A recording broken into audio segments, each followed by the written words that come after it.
I guess, of the smile in that. And Shaq's speech was fantastic as well. Obviously, our thoughts and prayers are forever with all the families of that tragedy. We had a grief show yesterday on how to handle and process grief and loss. So many of you reached out to us on social media, and I tell my team, this is the power of what we do. You have the power to make or break someone's day when you have a platform like this. But before this show came on, our first guest had a platform that was just unmatched. She talked about her ups and her downs, and she was only 24 years old when she changed the game of daytime television. In the 90s, she became an overnight sensation, second highest rated show, as I said, behind Oprah, 11 seasons, young viewers tuning in for the conversations. These were some of her topics. You may have my man, but you don't think you're raising my kids. Okay, another one our team found. Mom, stop dating men half your age. Ricki didn't play. Her guests were always colorful, animated, the better, the bigger, everything we watched. Here's a look back at Ricki Lake. You know, Rue embodies all the things that come to mind when I think of a glamorous drag queen. Long, shapely legs, lots of curves in all the right places, fabulous hair, great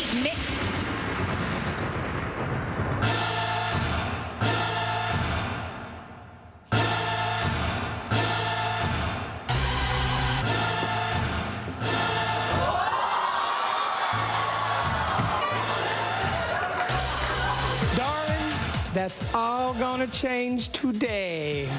Ricki gave us memories, but how many of you remember this sound? Remember that? Please welcome Ricki Lake! Go, Ricki! Go, Ricki! Go, Ricki! Go, Ricki! Go, Ricki! So great to see you. I made a promise. I told you I'd come.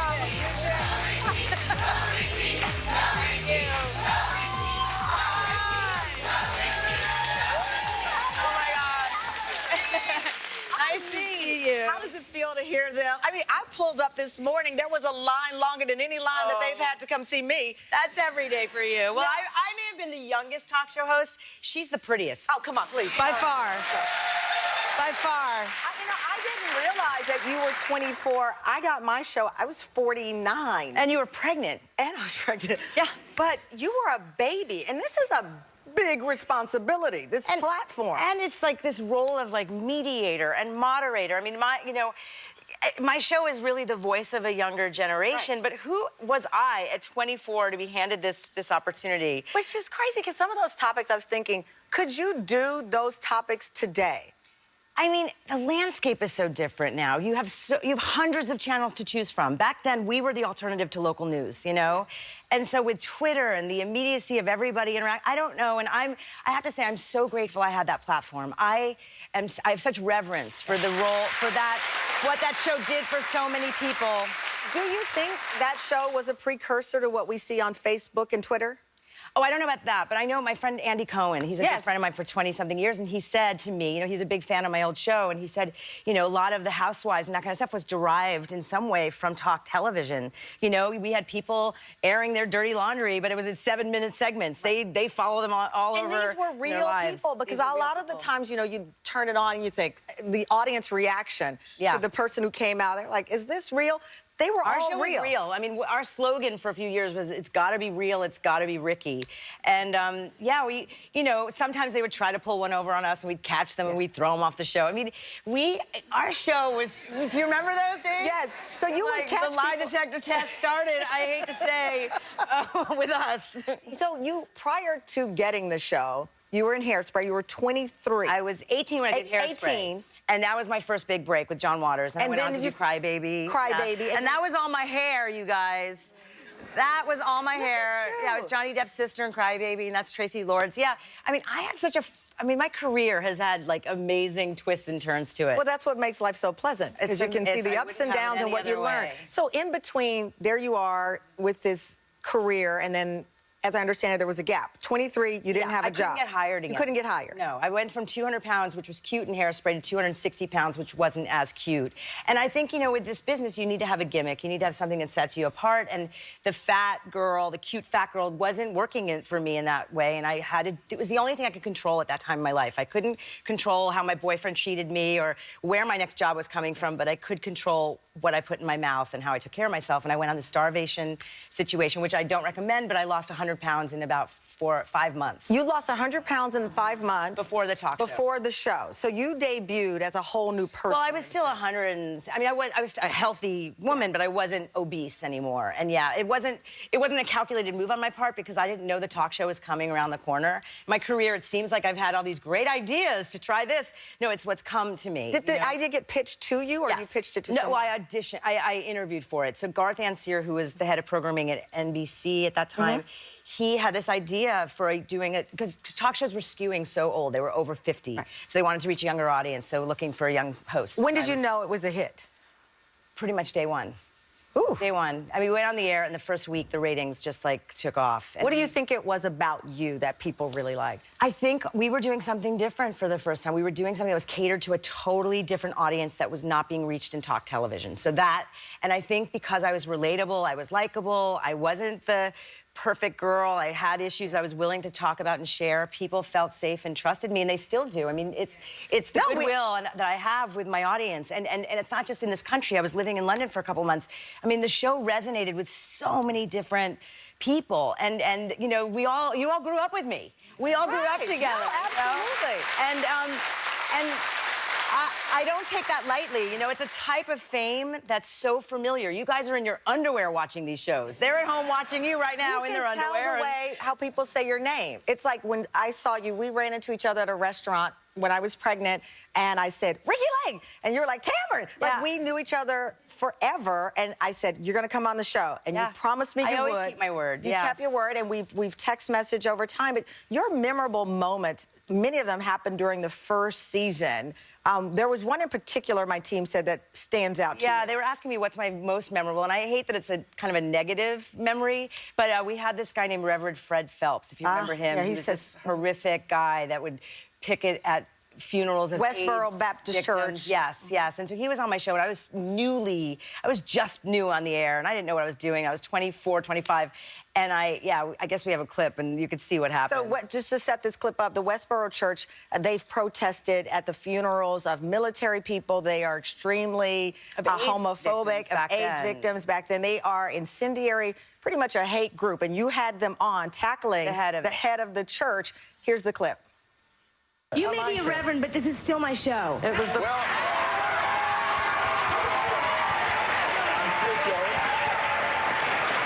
show, and I'm leaving. Let's take a commercial break. We'll be right back after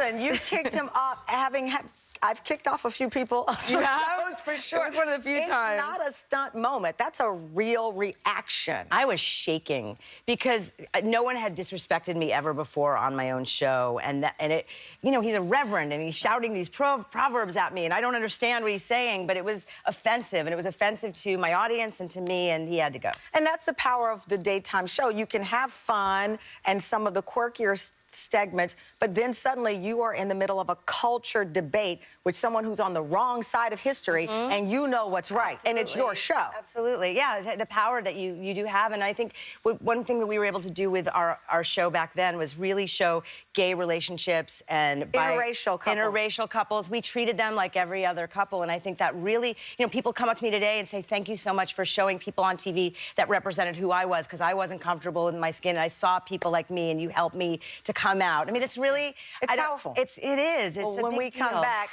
Ricki, as I said, is not done talking. She made headlines recently in a discussion about her hair loss and also her documentary, which is so powerful, reflecting on issues impacting women's lives every day. She is not done talking, and Ricki will join us to discuss those projects after the break.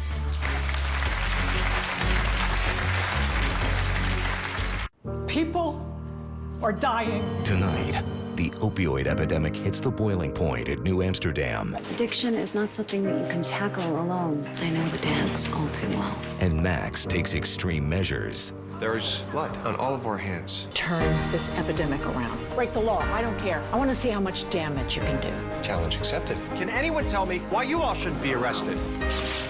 That's unheard of. It would make the news. New Amsterdam, all new tonight at 10 on Global.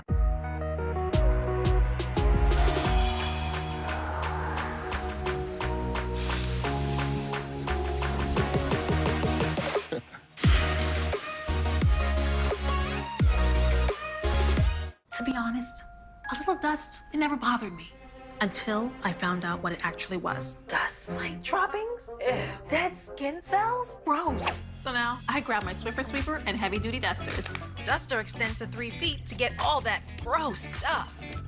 Gotcha. And for that nasty dust on my floors, my sweeper's on it. The textured cloths grab and hold dirt and hair no matter where dust bunnies hide. No more heebie-jeebies. Glad I stopped cleaning and started Swiffering.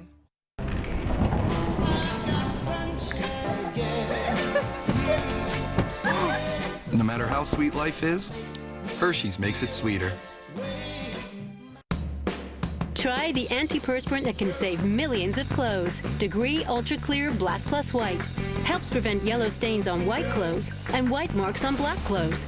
Choose Degree Ultra Clear Black Plus White. It won't let you down. If you're not made for mornings, egg bakes are made for you. A delicious high-protein option ready in 90 seconds. Burn Brave Farms Egg Bakes. Real eggs. Real easy.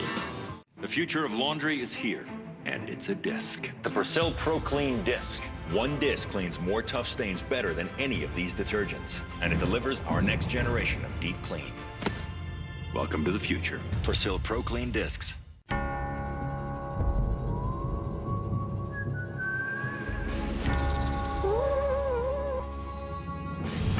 How will your family settle the last slice? Whoa! With real high-quality ingredients and pizzeria taste, my delicious pizzas are made to share. But sometimes, it's not so easy. Don't forget to play Find Giuseppe by Dr. Utker for a chance to win a trip for 4 anywhere in the world. You do not want to mess with me or any of my people. Federal agents, get your hands up!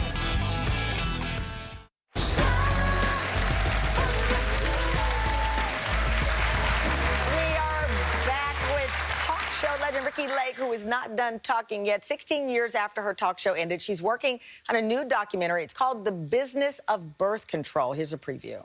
There seems to be a trend in medicine to put women on hormonal birth control throughout your entire reproductive life, except for the couple of years that you plan to have children. We've known since the 60s that it's having effects on our metabolism, on our bone density, on our mood, and on our libido.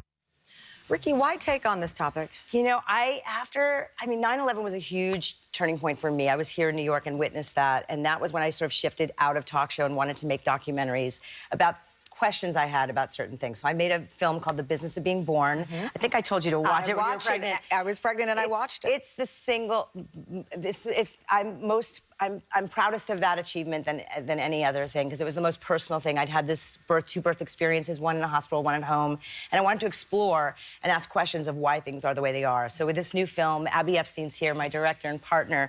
We make these films together, and it's asking questions about these drugs that we're putting in our system. And it's not about scaring people off the pill. It is about educating, and because you don't get that time with your doctor or Planned Parenthood. You get 5 seconds, they hand you a pack of pills, it looks like candy. And everybody you know takes them, and you're somebody, and you just fall in line, which is, I think, the hallmark of a great talk show host like you, like Montel, Rolanda. Everyone's coming up, and we know the other names that you have to be curious. Yeah. And so your documentaries show that curious side of you that we saw so many years in the talk show. And I think that's part of it's being a good listener. That was like the main thing, is really listening and not having something, you know, you obviously have a place you want to go with this segment with me, but it's really being in response to what's being said in the moment. And yeah, I think being curious, and I'm still curious, you know, and I'm not perfect. I'm getting better with age, but I think I'm not someone, you know, Oprah, we look to, we put on this pedestal. I'm down here with you guys. Well, listen, you know? we started our season off in January with her. She's the first to say she's not perfect too. But when you're on TV, people put you on a pedestal, which is why the headline earlier this year, when you spoke out about your hair loss, people took a step back. I even noticed when you walked out, folks haven't seen you in a while and they see your hair is shorter and it's great and they're like, what's going on? And you spoke out about something you endured early on in your career. Off and on for 25 years, ever since I did a movie called Mrs. Winterborn. It was really the yo-yo dieting that had a huge impact. Being on hormonal birth control definitely affected my hair. There's a lot of factors. Stress. I lost my husband 3 years ago to mental illness and death by suicide. I've been through a lot, but I was sick of it. And I had these extensions, and I'm sure many of you, you know, we so want what we see, you know, with the Kardashians and what's unattainable. And so for me, I was just sick of it. I'd been coloring my hair since my mid-20s, and I needed to be set free. And it was personal. This was not about starting a movement or really being a mentor or a role model for other women. But I realized that coming out and being a public figure in this way has been helpful to other people. I'm sure and I like it. I prefer it. It's more me. It looks amazing, but it looks amazing. I mean, you know, but it's also larger than the physicality of it. It's the message, because women and hair loss, a difficult conversation, and also what products do to our bodies, controversial, something that you were willing to take on. Yeah, and again, it wasn't a calculated move to help the world. It was really about me wanting to be authentic. But that's why it was effective. It was calculating. It would not have had an impact. It trended because it was from an organic place, which is, again, going back to that 24-year-old who had that hugely successful talk show. Yeah, you know, I'm very much the same person. John Waters, who gave me my start with Hairspray, you know, really instilled in me to stay true to myself and always be humble. And I feel like I've managed to stay the same person in this crazy, crazy business. And what else happens when you turn 50? You don't really care what other people think anymore. Well, in 3 months, I'll know that. So. You don't. I'll be 50 in September, and I cannot wait for that to Are you a Virgo like me? I'm a Virgo. You're a Virgo? September 21. September 16th. Oh, my God. I knew I liked you. All right. And we love Ricki. She is not done talking yet, and we are not either. Ricki's going to come back at the end of the show, and up next, the man who went from being a naval intelligence officer to a talk show king. He motivated millions by saying, "Mountain, get out of my way." He is the unstoppable Montel Williams. Up next.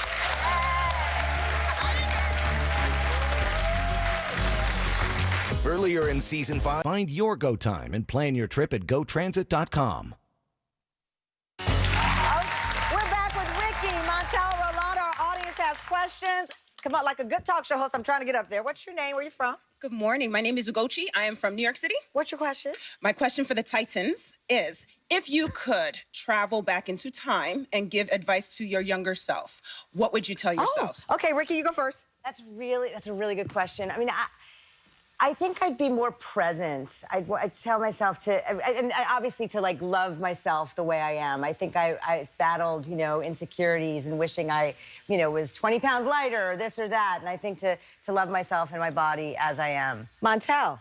I think, you know, that saying that you heard me say, which was "mountain, get out of my way," is based on the idea that I alone own the definition of who I am.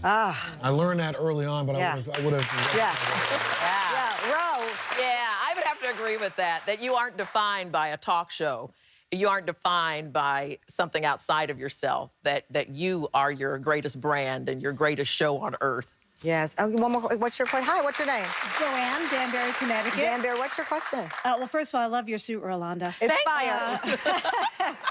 So how do you think social media would affect your show if it were on the air today?